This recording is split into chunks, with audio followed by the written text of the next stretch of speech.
بسم اللہ الرحمن الرحیم۔ انسانی زندگی کو غور سے دیکھا جائے تو اس کا ایک ایک لمحہ اللہ کی بندگی میں گزرتا ہے۔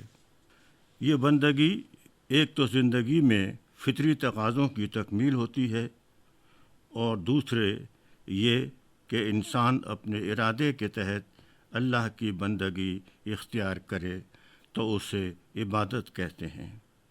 عبادت کے لیے جس بات کی ضرورت ہے اسے خشوع کہتے ہیں، یعنی عبادت کرنے والے میں یا عابد بندے میں خوف خدا اور انکساری ہونا لازمی ہے۔ انکساری ایسی صفت ہے جو انسان کو خدا اور مخلوق خدا سے قربت عطا کرتی ہے۔ کسی بھی بندے میں تکبر کا ہونا قابل مذمت ہے۔ خشوع تو وہیں ہوتا ہے جہاں عاجزی ہوتی ہے، انکساری ہوتی ہے۔ حضرت امام سید سجاد علیہ السلام نے ایک دعا میں بیان کیا ہے کہ اگر لوگ مجھے زیادہ سمجھیں تو مجھے اپنے آپ کو کم سمجھنے کی توفیق عطا فرما۔ اسے کہتے ہیں انکساری اور عاجزی۔ اسی سے طبیعت میں نرم دلی پیدا ہوتی ہے۔ قرآن مجید میں اللہ تعالیٰ کا ارشاد ہے، کیا ایمانداروں کے لیے ابھی تک اس بات کا وقت نہیں آیا کہ خدا کی یاد کے لیے ان کے دل نرم ہوں؟ اس ارشاد الہی سے یہ بات واضح ہوتی ہے کہ اللہ کی یاد کے واسطے نرم دلی اور خشوع کی ضرورت ہے۔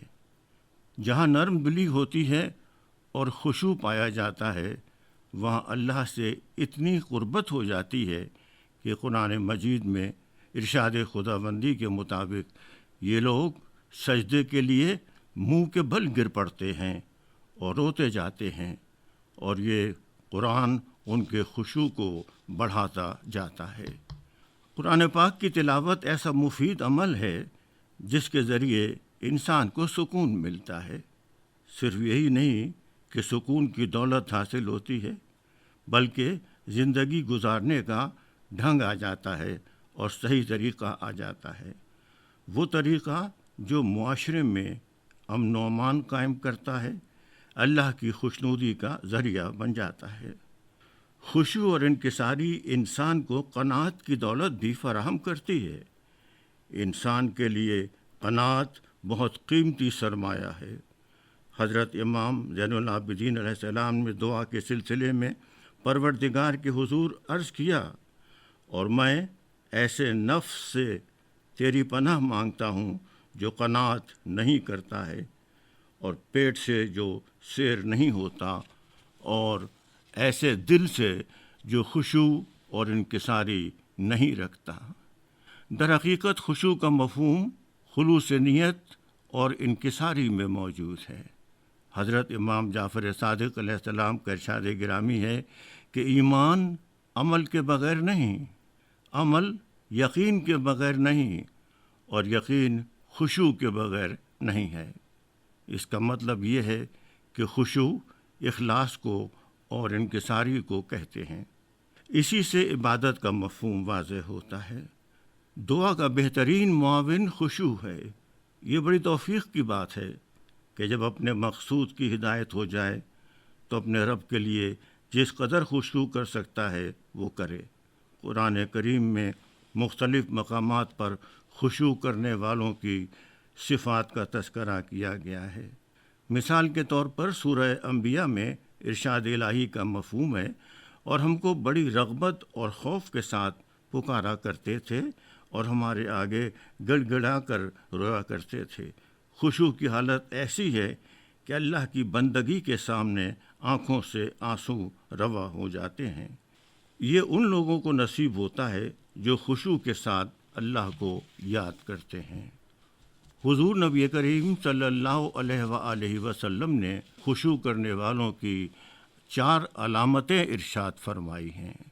ایک یہ کہ ظاہر اور باطن میں اللہ کو پیش نظر رکھنا، دوسرے یہ کہ اچھائیوں کے ساتھ ہونا، تیسرے یہ کہ روز قیامت کے لیے غور و فکر کرنا، اور چوتھا یہ اللہ تعالیٰ کی مناجات کرنا۔ حضرت رسول خدا صلی اللہ علیہ وآلہ وسلم سے پوچھا گیا کہ خشوع کیا ہے؟